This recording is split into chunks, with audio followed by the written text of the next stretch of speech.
Okay, one moment.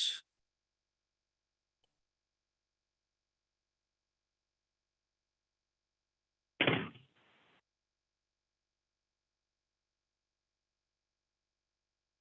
you are streaming and recording. Wonderful. So good afternoon, everyone, and welcome to this open meeting of the Science and Engineering Policy Committee of the National Science Board. So I'm Maureen Contic, the chair of the Committee on National Science and Engineering Policy, and Suresh Babu is our committee vice chair. I'm going to start by taking roll. Suresh Babu. Here. Deborah Ball. Yes, I was muted. It is a perennial problem. Aaron Dominguez. Here. Suresh Garamella. Here. Dorota Brzezinska. Here.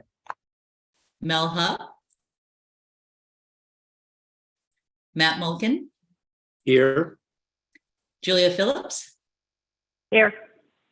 Maria Moteas Rodriguez. Here. And Beverly Watford. Here. Wonderful. Do we have any other members on the phone today? So before we get started, I would like to provide some framing remarks for today's discussion. So relevant to our overall purpose within the National Science Board is the vision we share with NCSES for the science and engineering indicators, the premier source of information on S&E statistics and analysis of where the U.S. stands in a global context. And to keep indicators as policy relevant as possible, we really must be relevant and timely for Congress, the president, and other stakeholders and the issues that they have and are using indicators to inform. So as described in an SB white paper from 2018, which led to substantial reimagining of that we recently undertook for indicators, quote, our aim is to understand the questions that policymakers are asking or should be asking and provide data and analysis that help inform their answers, and to do so in a way that is credible, balanced, accessible, and comprehensible, unquote. So this reimagining process resulted in very substantial changes for the 2002 cycle in particular. What was formerly a standalone report was disaggregated, and the indicator's website was redesigned to be more accessible to our stakeholders. This reimagining process was envisioned even at the time as an ongoing process over the course of several cycles, including potentially evolution on the number of themes of the thematic reports, as well as their overall number, and improvement in the increasingly digital, fast-paced world, where the S&E enterprise and U.S. competitiveness is central to our main stakeholders in Congress and in the White House.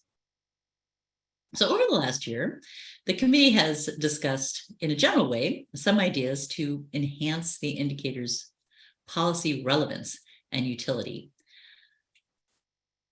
And those ways include, first, developing reports that focus more tightly on essential umbrella themes in S&E policy. So STEM talent, for example, discoveries, and translation are three topics that have been evergreen in all of our discussions, ones that we have raised many times, both in this committee and in the full board, and that have consistently resonated both with the board and with our stakeholders.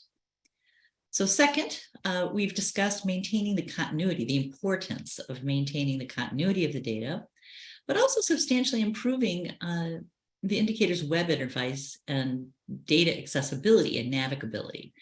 So it's a little bit of a balance between moving into a format that would allow increased accessibility, while at the same time maintaining analyses that people have come to rely on. Third, an idea that's been batted around has been more effectively aligning indicators with NCS's wealth of data.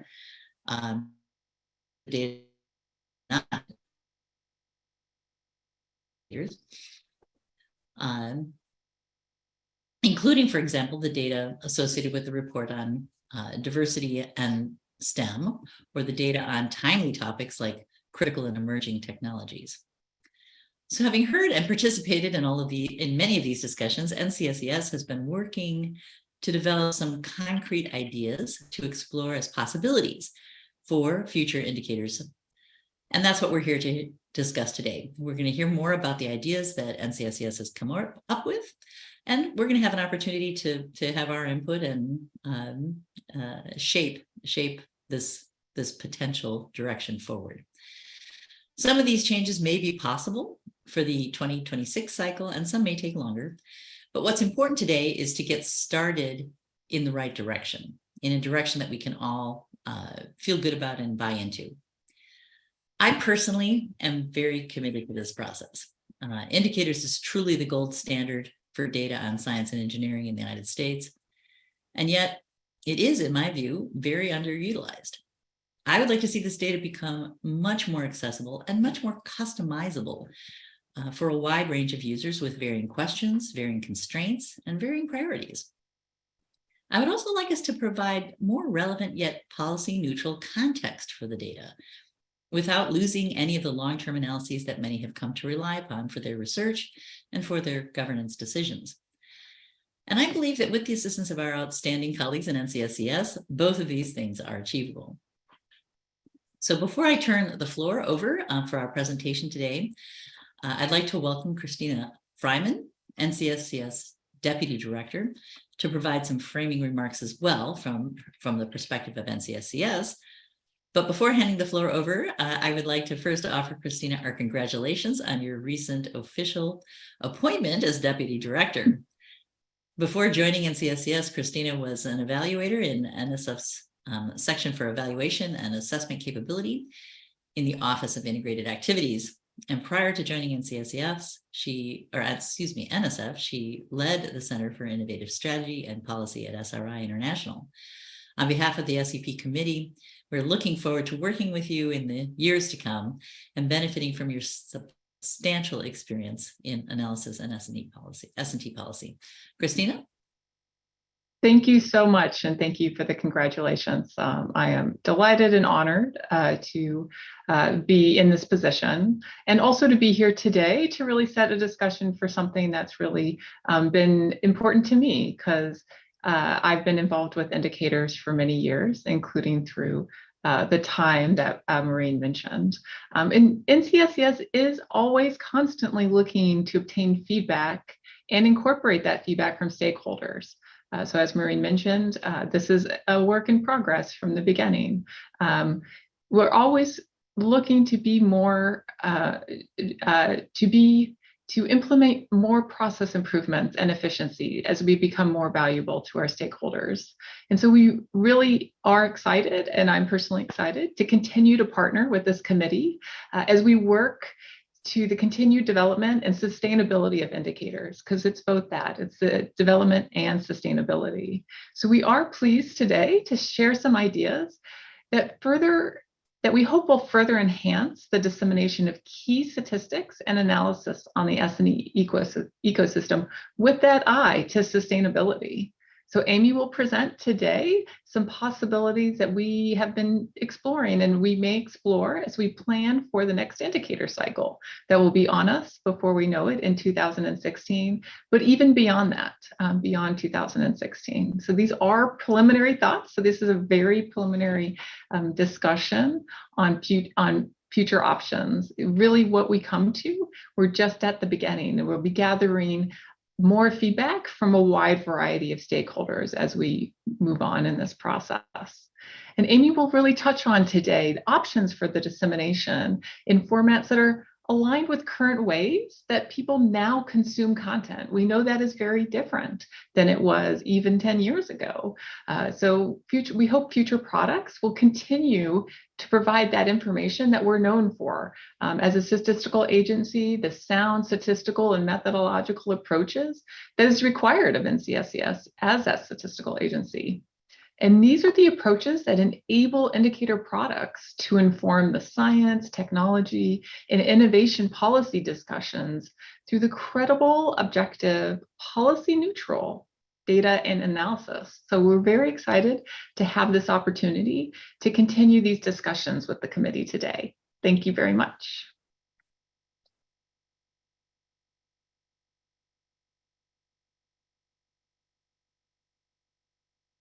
Maureen, you're on mute. Yes, as I said, the perennial problem. So I'm gonna hand the floor over to Amy, who will present on these preliminary ideas and possible directions that we are then going to have an opportunity to discuss. Amy? Thanks, Maureen. All right, let me share my screen. Okay. Hello, everyone. Thank you, Maureen. Thank you to all of the SEP committee for your time here today, taking the time to discuss with us some thoughts on the future of science and engineering indicators. I'm excited to get to share some of the things we've been thinking about since our retreat in March and about how to take us into the future after we complete this 2024 cycle of indicators. And just to give you a lay of the land of where we're going today, since many of you have varying levels of experience and knowledge of indicators, I'm going to start with just kind of a brief overview of the current state of indicators. Then I'd like to highlight our successes that we want to continue moving forward, what we see as the same or similar, things that we're not going to change. And then I'm going to go into some detail on what we would like to see change and improve for future indicator cycles.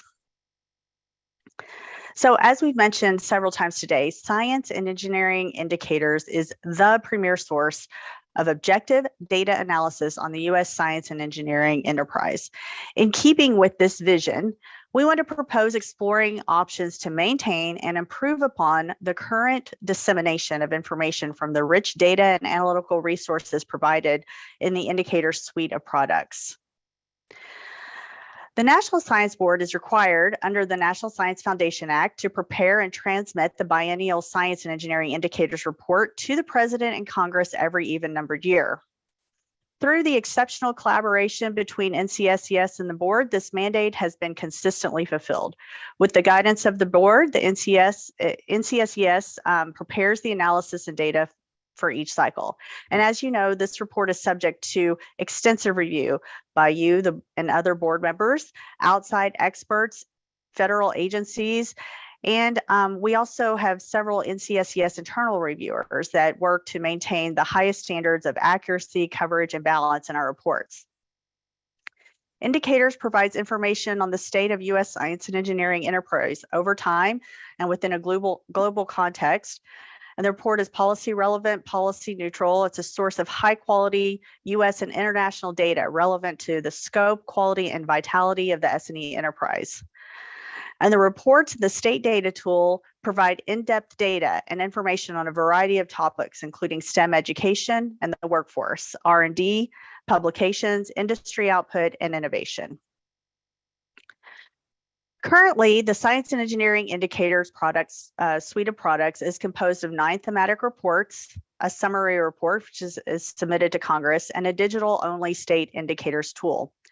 This is a screenshot of the landing page for indicators featuring the summary report, and with the latest thematic reports navigable on the right side, and the data tool featured prominently under the summary report. The primary focus of this report currently, and will continue to be, the consistent analysis and publication of the long-term trends in science, technology, and innovation. These long-term data and analyses are what allow stakeholders to understand the trends and shifts over decades and build policy-based evidence over time. Now, let me talk a little bit about the 9 thematic reports. Each one on average has about 40 to 50 pages of text, or about 10,000 words. They have 20 to 30 figures on average, 5 to 10 tables each, and 10 to 100 supplementary tables. And these are those large detailed statistical tables that we produce and publish along with each of the thematic reports. Most of them don't have that many, but our publications output and our innovation reports do have a wealth of data contained in those supplementary reports. And for each of the reports, it takes roughly 1 year to complete, to go through all the different layers of review and quality quality steps that we take in the production process. So as you know, every 2 years, this is no small feat. So we want to talk about what it's going to look like moving forward and how we can, as Christina addressed, and I think maybe Maureen talked about the sustainability, but also, how can we make this more relevant, useful, and accessible? So there are certain core values that have guided the success of Science and Engineering Indicators Report process from its inception. These include an unwavering focus on providing policy relevant but policy neutral analysis. The neutrality, the objective data is key for the credibility of what we provide. Statistically rigorous data, also the highest standards of methodology and accuracy and consistent data, accurate and consistent data. These are core values of Science and Engineering Indicators. In addition, the board, in collaboration with NCSES, has made it a priority to make sure the indicator products are as accessible as possible to a broad range of stakeholders while meeting the needs outlined in the congressional mandate, and making sure that all of these, what we produce, represent the NSB and NCSES standards. In keeping with the Bedrock values for the indicators report, NCSES would like to propose several advances to make sure the published products continue to meet stakeholder needs. Specifically, during the upcoming cycle, or during the after we finish this 2024 cycle, we would like to focus on the guiding principles of maintaining relevancy, improving accessibility, and enhancing flexibility. To put those principles into practice, we would like to focus on two primary goals. One, we want to modernize the digital platform used to present the indicators data in order to facilitate the ease of finding and using key policy relevant statistics and analyses. And we want to introduce short form publications to supplement the longer publications in order to address emerging issues and analyzing new data, regardless of when that occurs, while we're also keeping our focus on the present long-term trends. To achieve these goals, it is important to understand how the suite of indicators products are organized and their central narrative theme.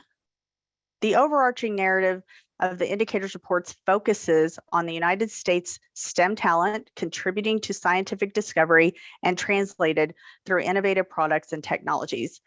Broadly speaking, the current report does this, but we want to make this message and narrative more transparent and easier for stakeholders and other indicator users to follow. And to do that, we are proposing 3 pillars of change for indicators.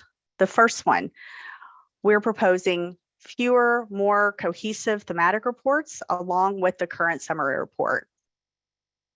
We also want to explore the possibility of a data tool to present and disseminate national level indicators. And the third pillar would be introducing some short format special topic publications, and that would be part of the exploration. So let me go into this a little bit more detail. The first pillar of change addresses the need for more accessible content by presenting the primary themes of indicators reports in a digestible, targeted, centralized format. It would condense the 9 TRs into 3 more tightly integrated and cohesive sources of information for decision makers. So we envision that the summary report will be built upon the 3 thematic reports organized around this tightly integrated narrative, or these tightly integrated narratives covering the 3 broad areas identified in the overarching theme of talent, discovery, and translation. And here again, we see a screenshot of the landing page for, just for example, the R&D thematic report.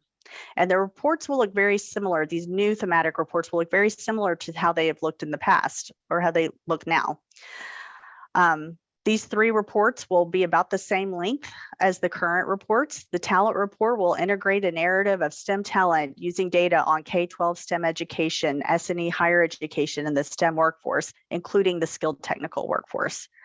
Scientific discovery will showcase the rich data resources that we have here that NCSES collects on research and development in the US, including academic R&D and its prominent role in performing basic research in the US. And then our third report on translation will discuss how these discoveries are translated through data on publications output, invention, innovation, and knowledge and technology intensive industry output.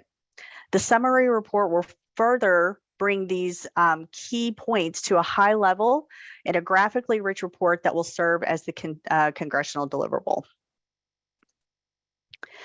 Pillar 2 addresses the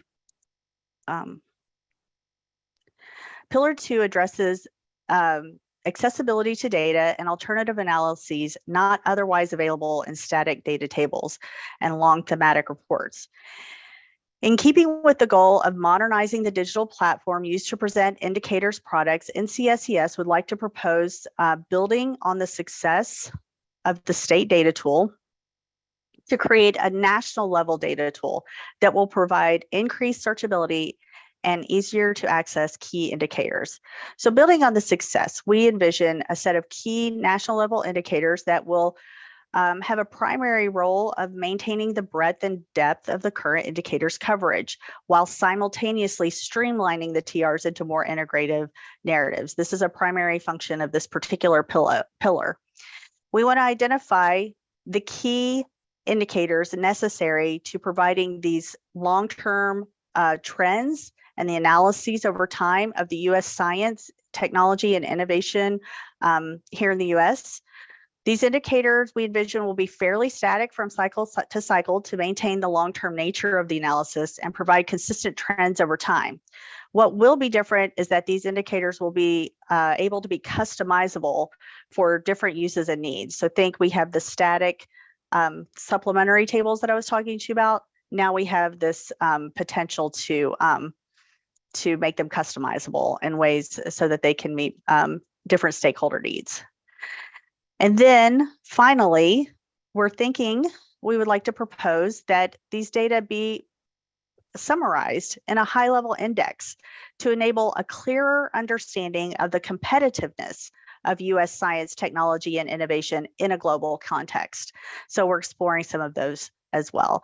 And here you see the screenshots of the landing page of the Science and Engineering State Indicators tool. And on the right side, I just posted some screenshots of the maps that are available and some of the graphics that are available in this tool. We'd like to see this for some of our national level indicators. Okay. And then finally, Pillar 3 addresses our ability to remain policy relevant between cycles through nimble, short, or concise publications that link to other information or analyses available from NCSES or other data sources. Regardless of their format, the purpose of these reports will be to cover emerging issues and newly released data. We want them to be flexible and timely, data-driven, very visual, as you can see on the screen, and be responsive to the changing STI policy landscape. And here I posted screenshots of 2 examples of NCSES publications used for these very purposes. The one on the left was used to release analysis on K-12 science scores that were released too late to be included in the indicator cycle. And this is actually 2 pages in total. I have the links at the bottom. We'll share these slides and you can go to the full publications. The second one was a quick turnaround publication that we used to release analyses relevant to the passage of the CHIPS Act a few months after the indicator cycle ended. And that's about 5 pages total. So these are just some examples of what we could do, but we really do want to explore all the different options that are available. But I just kind of wanted to give you an idea of where we're going with this. So these are still preliminary ideas. Our exploration of them will include discussions with key stakeholders, internal and external. We want to take into account staff and budget considerations and other pertinent information regarding feasibility and implementation timelines. The intent is that this exploratory work will lead to more substantive proposal of what can be delivered and when, but we believe these initial thoughts reflect the desire of this committee and of CSES to improve the accessibility and relevancy of the indicator suite of products moving forward. So I think I can hand this back over to you, Maureen, for discussion. Thanks. Wonderful. Thank you, Amy, for that very clear presentation. Before opening this up for additional or for group-wide discussion, I would like to share a few reactions. First, I think it's important to highlight that while we are close collaborators with NCSCS, the pillars of change defined by NCSCS do not have to directly align with SEP discussions of opportunities for improving indicators or our priorities themselves. So this is an ongoing dialogue, and we both have equal contributions to this. I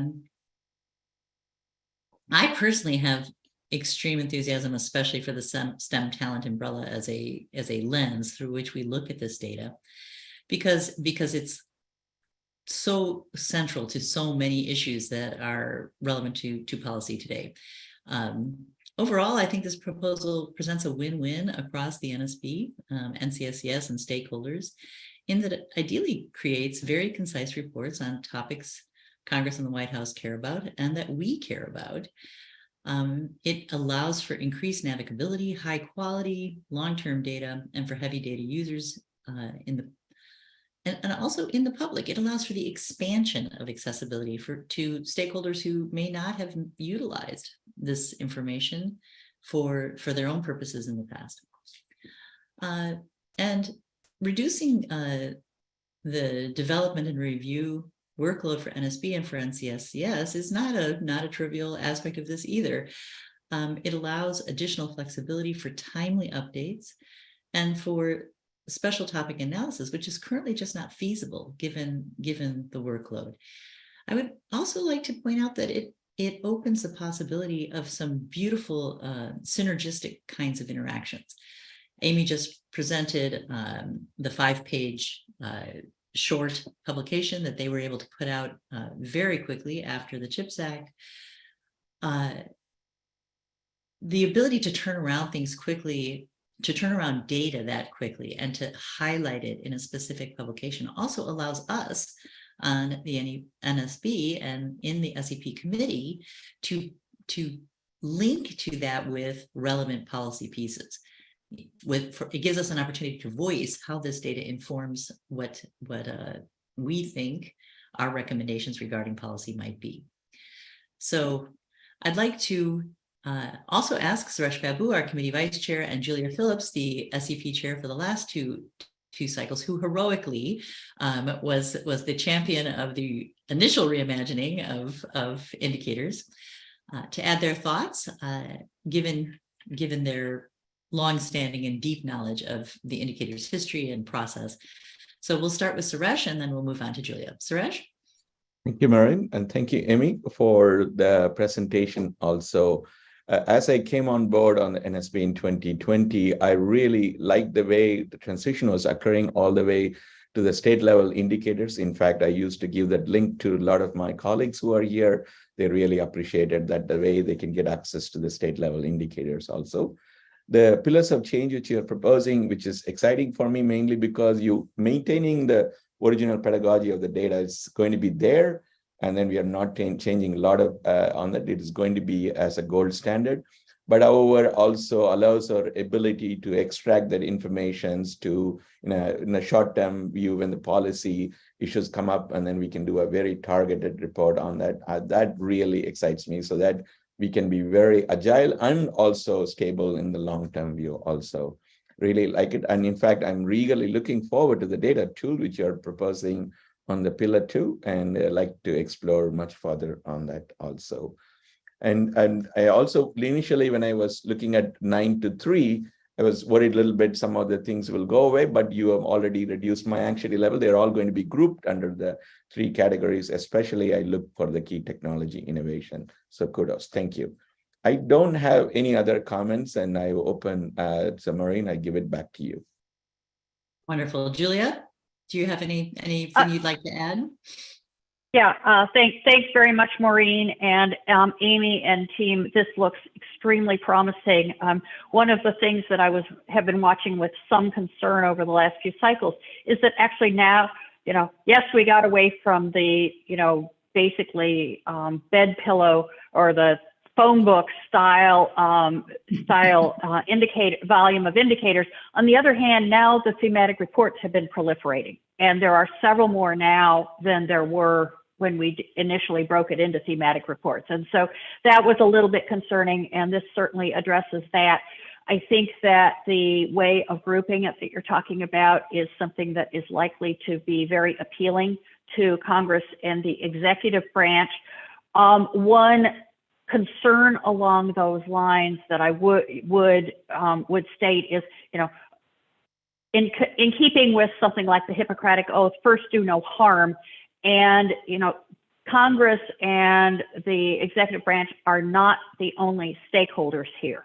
Now, they are the primary ones. They are the ones that are, you know, enshrined in statute. But there are other stakeholders who value indicators and the data they contain very much. And so I think it is essential to get stakeholder input before you set these things in concrete. A couple of other thoughts: the ability to aggregate data across reports and the ability to digest it is something that has become a bit more challenging with the kind of sequenced publication of the various thematic reports. And it's going to be really important to make that problem challenge more, should not become worse. And if possible, that should be made better. That is something that's really going to be important as the board seeks to extract important policy messages that may come from multiple threads of data that come together, whereas any do that too well. Then the other thing, of course, which is really important to stakeholders probably beyond Congress and the White House, is the ability to track data sets across years. In other words, the longitudinal data with as the way in which things are aggregated change the potential for some of the longitudinality. So paying attention to that is going to be important. Clearly, the digital platform makes some of that potentially easier, but you have to pay attention to it. So those were the main things. Let's see, looking at the memo that Amy wrote to us, the first thing is actually for the board itself, and that is, I think that engaging the full board in indicators in one way or another is really important. And this is one of the few explicit statutory requirements that the board has, and the board should own it, not just SEP. So figuring out how you're going to do that with this different structure. It's not that it can't be done, but it does need to be paid attention to. Let's see, I really liked the connection and dependencies between related critical indicators. That was in Pillar 1, and that gets at the longitudinality of the data sets. I do have a question. It's not obvious to me how all of the topics in the current thematic reports get captured in the proposed recasting, and so I think we need to hear a bit more about that because there are a bunch of those that are really important. Another thing that doesn't come out explicitly here, Amy mentioned a little bit in her remarks, is the placing the U.S. state of science and engineering in the global context. This is really important. It's going to continue to be really important, and I'm not sure that that's emphasized appropriately in what we've seen so far. Not that it can't be, but that's something to pay attention to. Let's see, when I read the memo, I said we need to hear more about the quick turnaround publications. We have heard a little more. That sounds very exciting. I think there's a little more development needed, but I look forward to hearing about it. So those are my major comments at this point. Yeah, thank you, Julia. You know, I wanted to pick up on just one thread that you put forward, or two actually. First, the continuity of the data. So Amy and I have discussed, for example, the importance of maintaining specific figures as sort of archival figures that, or maybe all of them potentially, because people have come to rely on particular kinds of analyses, and we can't necessarily predict which of those analyses are going to prove to be the ones that people want to rely on. Second, the notion of how all of the existing topics could be shoehorned into 3 thematic reports is actually something Amy and I have discussed in great detail, and I'm sure Amy has actually thought about it far two of us together if it possible. I mean, we had a very productive discussion where Amy was able to sketch out on a whiteboard, okay, well, so this TR would go here, this data and analysis and understanding would go here, and this would go here, and this would have to be split between these two, but basically I think they can all be covered, and but covered in a more contextualized way, in a way that makes it more relevant to the real questions that are besetting the country and besetting governance in terms of decisions that have to be made.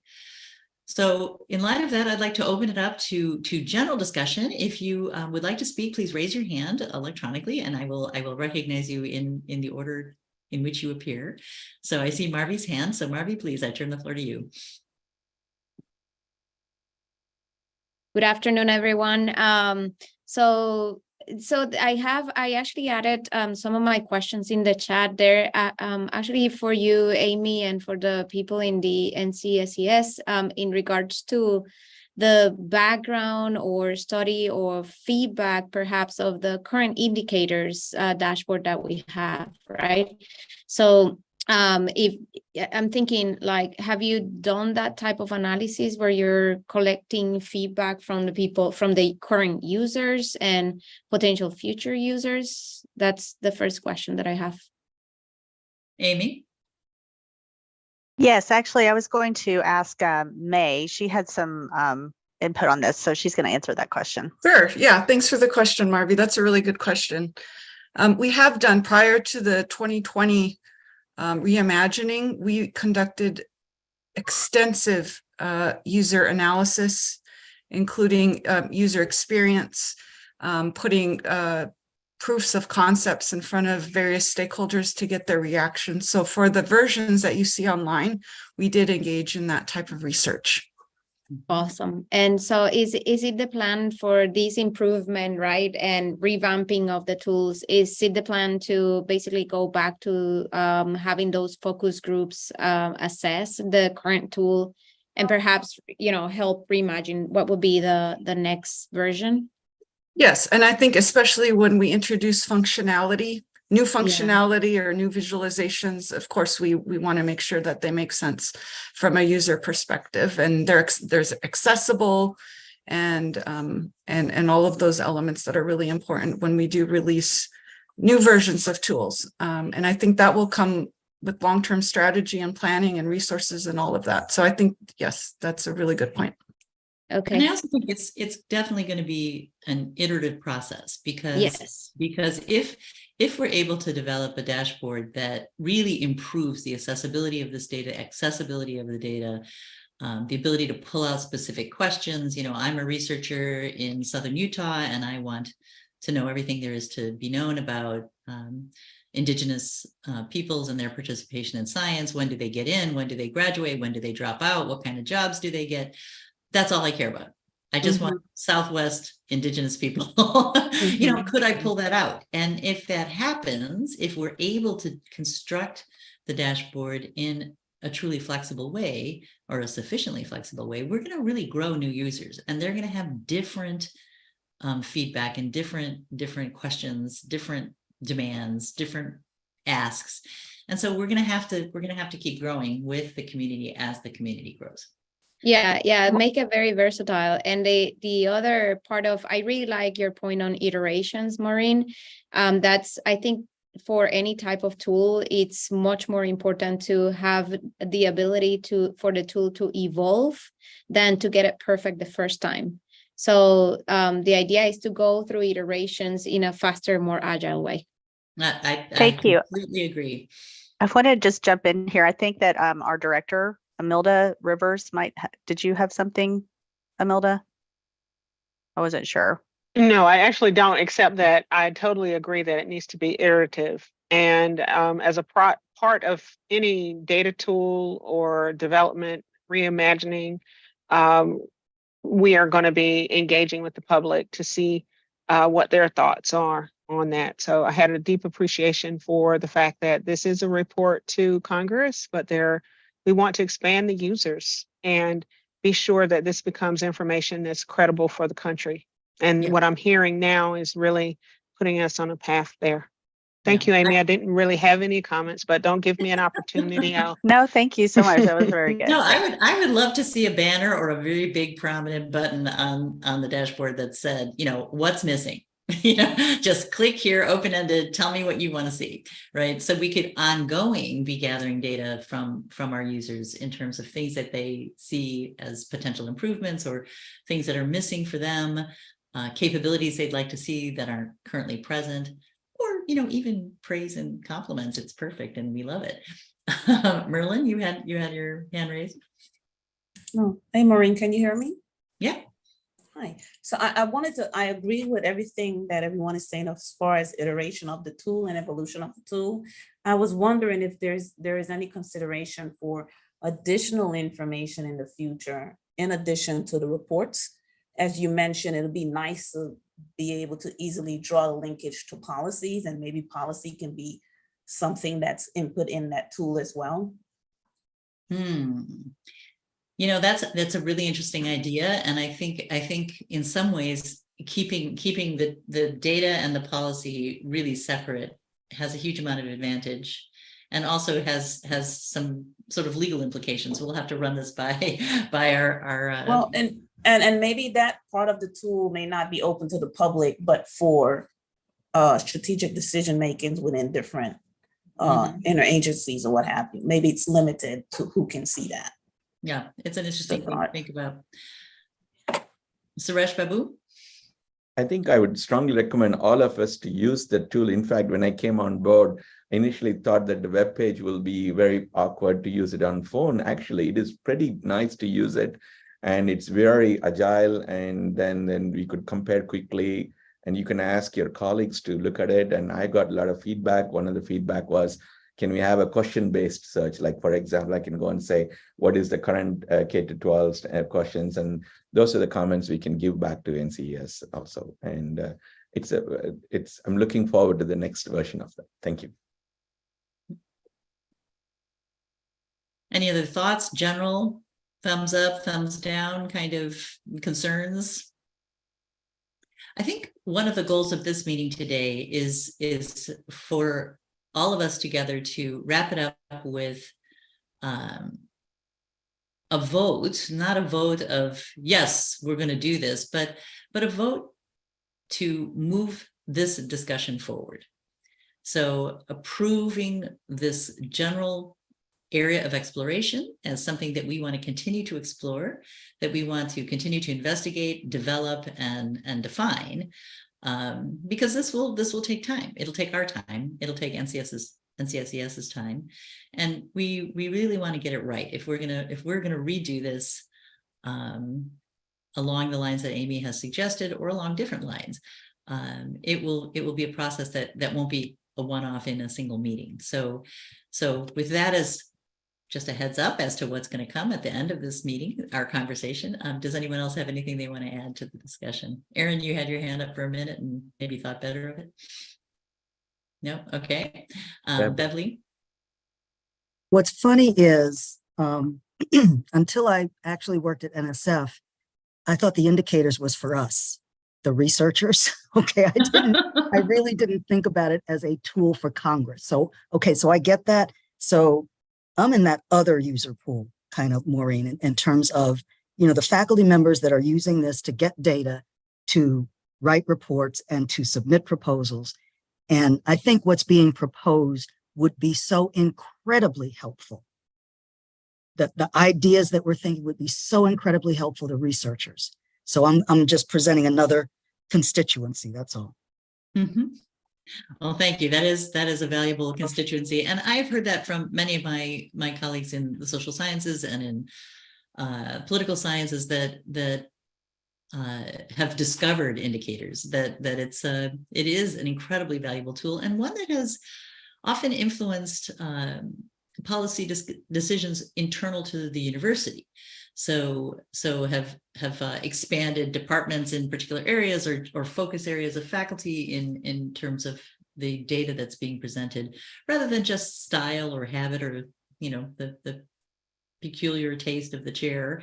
It's really lovely and gratifying to see that data extend all the way down to individual institutions, for example, as a way of informing institutional policy about directions of research and the need for research. I do have, I guess I'm reconsidering. I do have one comment. It comes up from time to time, which I never would have known until I moved to a place whose address is Washington, D.C. And that's that the District of Columbia is kind of a strange place.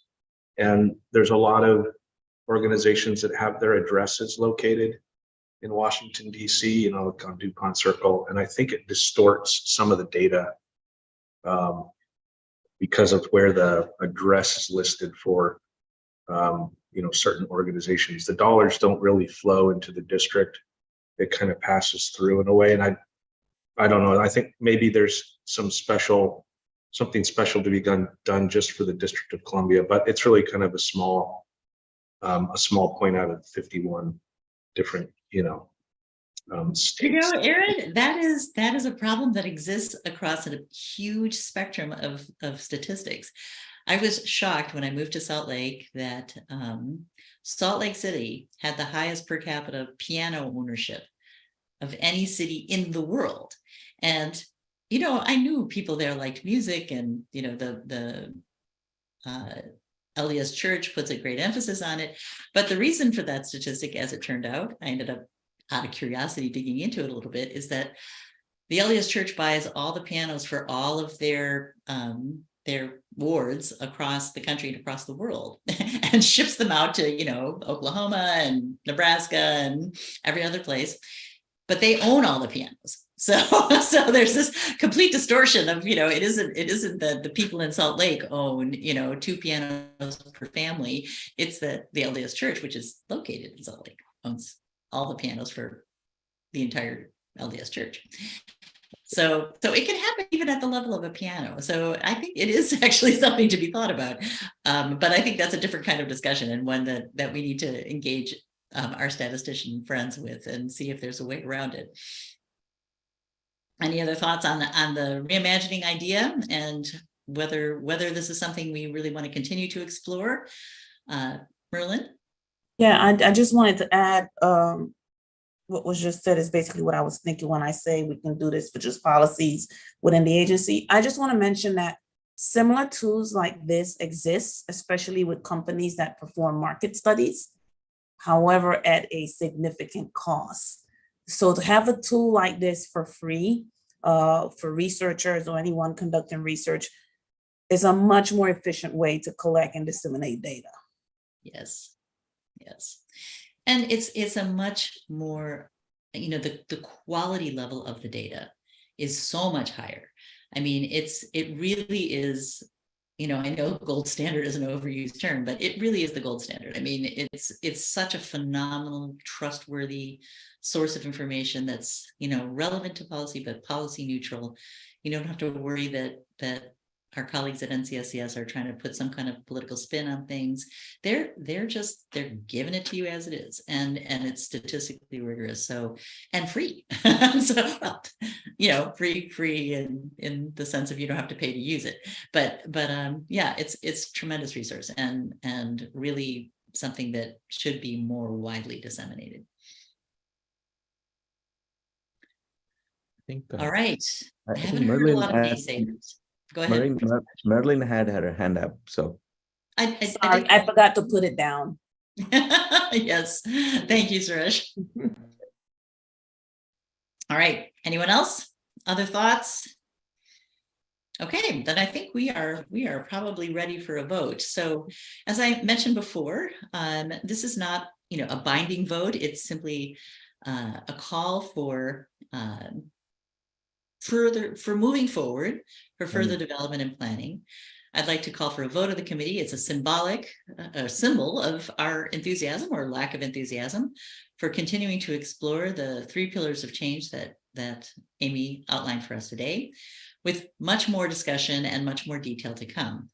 So all in favor of approving further exploration along these lines, please make sure your microphones are not muted. All in favor of approving further exploration along these lines, please say aye. Aye. Aye. Aye. Any opposed? Any abstentions?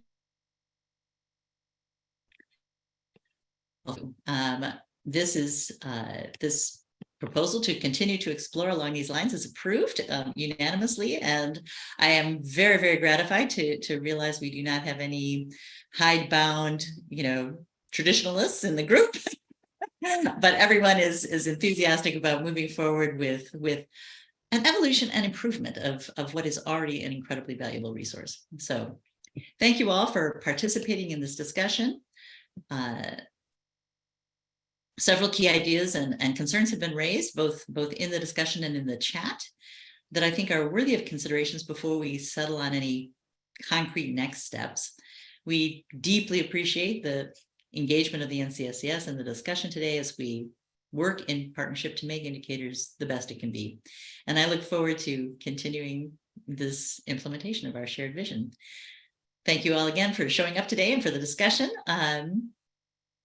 I am extremely excited for this development. I really could not be more pleased to see this move in this direction, and really, really hope we can make substantial progress in defining exactly the shape of how these pillars are going to look. It concludes our business for the day, and the meeting is adjourned at, okay, I got to do the translation of time here, 3:52 p.m. Eastern Time. Thank you so much.